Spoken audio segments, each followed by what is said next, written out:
صلی اللہ علیہ نبی الامي وبارک وسلم صلی صلاۃ وسلام علیک یا رسول اللہ یا حبیب اللہ صلی اللہ تعالی علیہ وسلم۔ بسم اللہ الرحمن الرحیم۔ وعن عبد اللہ ابن مسعود قال خط لنا رسول اللہ صلی اللہ تعالی علیہ وسلم خطا ثم قال هذا سبیل اللہ ثم خط خطوطا عن یمینہ وعن شمالہ وقال هذه سبل على كل سبيل منها شيطان يدعو إليه فقرع وأن هذا صراطي مستقيما فاتبعوه الآية رواه احمد والنسائی والدارمی۔ روایت ہے حضرت عبداللہ ابن مسعود سے، روایت ہے عبداللہ ابن مسعود سے، فرماتے ہیں کہ نبی کریم صلی اللہ تعالی علیہ وسلم نے ہمارے سامنے ایک خط کھینچا۔ خط مطلب کیا ہے؟ لکیر، وہ چٹھی نہیں ہے۔ خط مطلب لکیر، لکیر کو کھینچا۔ حضرت عبداللہ ابن مسعود فرماتے ہیں کہ نبی کریم صلی اللہ تعالی علیہ وسلم نے ہمارے سامنے ایک خط کھینچا۔ قال خط لنا رسول اللہ صلی اللہ تعالی علیہ وسلم خطا ثم قال هذا سبیل اللہ۔ تو جب حضرت عبداللہ کہتے ہیں کہ جب نبی کریم صلی اللہ تعالی علیہ وسلم نے ہمارے سامنے ایک خط کھینچا، پھر فرمایا کہ یہ اللہ کا راستہ ہے۔ خط کھینچنے کے بعد کیا فرمایا؟ یہ اللہ کا راستہ ہے۔ سبحان اللہ، کیا نفیس تعلیم ہے، کتنا اچھا تعلیم ہے میرے نبی کا۔ اور اللہ کے رسول صلی اللہ تعالیٰ علیہ وسلم صحابہ کرام کو کس طریقے سے تعلیم دیا کرتے تھے، سمجھایا کرتے تھے، مثال دے کر، اگزامپل دے کر۔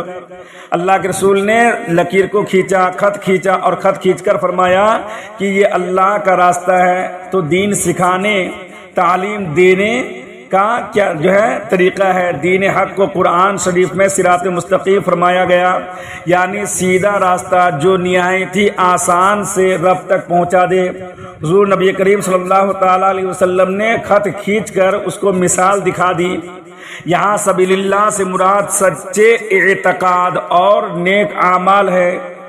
یاد رہے کہ شریعت اور طریقت کے چاروں سلسلے حنفی، شافعی یا قادری، چشتی وغیرہ ایک ہی طریقہ ہیں، جنہیں اہل سنت کہا جاتا ہے کیونکہ ان کے عقائد یکساں ہیں، ایک ہی طریقے سے ہیں۔ اعمال میں فروعی اختلاف، جیسا کہ صحابہ کا آپس میں اختلاف ہوا کرتا تھا۔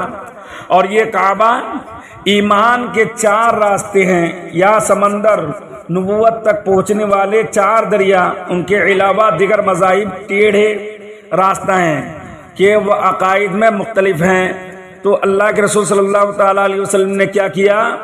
ایک خط کھینچا، فرمایا کہ یہ اللہ کا راستہ ہے، ثم سبیل اللہ، پھر فرمایا اللہ کے رسول صلی اللہ تعالیٰ علیہ وسلم نے کہ اللہ کا راستہ ہے، ثم خط خطوطا عن یمینہ وعن شمالہ، پھر اس کے دائیں بائیں اور لکیریں کھینچی، اس کے آزو بازو لکیر کو کھینچا، اور لکیریں کھینچنے کے بعد اللہ کے رسول اللہ کے رسول نے یہ فرمایا کہ یہ مختلف راستے ہیں، جن میں سے ہر راستہ پر شیطان بیٹھا ہوا ہے، شیطان ہے جو ادھر بلا رہا ہے۔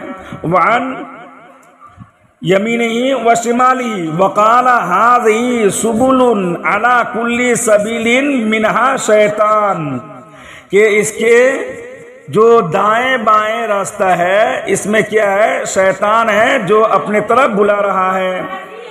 تو یہاں شیطان سے مراد یا تو ان مذاہب کے موجد ہیں جیسے قادیانیت کے لیے غلام احمد اور چکرالیویت کے لیے عبداللہ، یا ان دینوں کے جو مبلغین، یا اس سے مراد خود ابلیس ہی ہے۔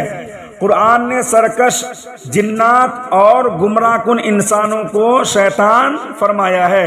تو اللہ کے رسول صلی اللہ تعالیٰ علیہ وسلم نے لکیر کھینچ کر بتایا کہ یہ اللہ کا راستہ ہے، اور اس کے دائیں بائیں لکیر کو کھینچنے کے بعد فرمایا کہ عن یمینہ وعن شمالہ وقال ھذہ سبل علی کل سبیل منہا شیطان، کہ یہ ان کے آئیں دائیں بائیں جو بھی جو ہے لکیریں ہیں جو اللہ کے رسول نے کھینچا، فرمایا کہ یہ مختلف راستے ہیں جن میں سے ہر راستہ پر شیطان ہے جو ادھر بلا رہا ہے۔ اور یہ آیت تلاوت فرمائی اللہ کے رسول صلی اللہ تعالیٰ علیہ وسلم نے جو ہے تلاوت فرمایا، فقرؤ، تو کون سا جو ہے کون سی آیت تلاوت فرمایا کہ ان ھذا صراطی مستقیما فاتبعوا الآیہ، یہ آیت کریمہ اللہ کے رسول صلی اللہ تعالیٰ علیہ وسلم نے جو ہے تلاوت فرمایا، اور اس کو امام احمد نسائی اور دارمی نے اور جو ہے کیا نام کہتا ہے دیگر کتابوں نے اس کو جو ہے روایت کیا ہے۔ سمجھ میں آئی بات؟ تو اللہ کے رسول صلی اللہ تعالیٰ علیہ وسلم کی حدیث پر عمل کرنا ضروری ہے، اور یہ باب کس کا چل رہا ہے؟ کتابوں سنت کی، تو ہر سنت پر ہم کو عمل کرنا ضروری ہے۔ اللہ کے رسول صلی اللہ تعالیٰ علیہ وسلم نے جو بیان فرما دیا ہے ہم جو اس پر جو ہے اعتبار ان کو جو ہے کیا نام کہتے ہیں عمل کرنا چاہیے۔ سیدنا ابو ایوب انصاری رضی اللہ تعالیٰ عنہ سے روایت ہے، اور کس کی یہ جو ہے کون سی کتاب کی روایت ابھی پڑھ رہا ہوں میں یہ حدیث؟ موطا امام مالک نے اس حدیث پاک کو روایت کیا ہے۔ سیدنا ابو ایوب انصاری رضی اللہ تعالیٰ عنہ سے روایت ہے کہ رسول اللہ صلی اللہ تعالیٰ علیہ وسلم نے فرمایا کسی مسلمان کے لیے یہ حلال نہیں، کیا حلال نہیں؟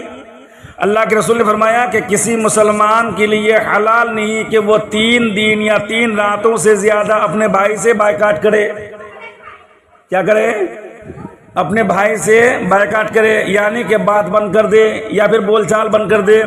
اللہ کے رسول صلی اللہ تعالیٰ علیہ وسلم نے یہ فرمایا کہ ایسا نہ ہو کہ جب ان کی ملاقات ہو تو ایک بھائی دوسرے سے منہ پھیر لے، دیکھے ہی نہ، میں ان کی طرف نہیں دیکھوں گا، وہ میرے طرف نہ دیکھے، میں اس سے بات نہیں کروں گا، وہ ایسا ویسا ہے یا وہ ویسا ویسا ہے۔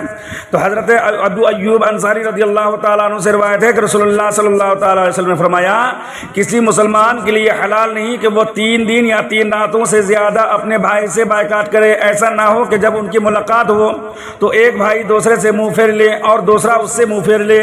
ان دونوں میں سے بہتر وہ ہے، ان دونوں میں سے بہتر وہ ہے جو دوسرے کو پہلے سلام کرے، یعنی پہلے بولنا کرے۔ جب حضرت امام حسین حضرت امام حسن رضی اللہ تعالیٰ عنہ کے درمیان تھوڑا سا کھٹپٹ ہوا، کیا ہوا؟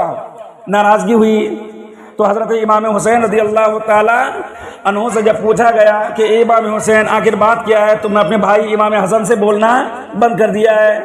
تو حضرت امام حسین نے جواب کیا دیا تھا؟ سبحان اللہ، کتنی اچھی بات۔ حضرت امام حسین نے کہا کہ میں تو بولنا چاہتا لیکن میرے بھائی پہل نہیں کرتے، لیکن میں چاہتا کہ میرے بھائی پہل کرے۔ تو کہا گیا کہ کیوں، ایسا کیوں ہے، آپ ہی پہل کیجئے۔ حضرت امام حسین نے کہا کہ میں اس لیے پہل نہیں کرتا کہ اللہ کے رسول صلی اللہ تعالیٰ علیہ وسلم نے فرمایا، میرے نانا جان نے فرمایا کہ جو بات بند ہونے کے بعد جو پہل کرے گا سب سے پہلے جو ہے جنت میں وہی جائے گا۔ میں نہیں چاہتا کہ میرے بھائی سے پہلے میں جو جنت میں جاؤں۔ کتنی اچھی بات ہے۔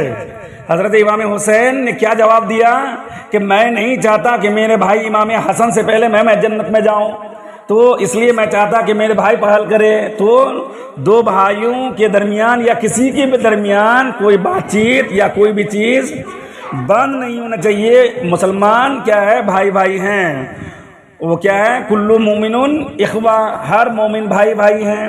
تو یہ جو ہے باب کیا چلتا ہے؟ باب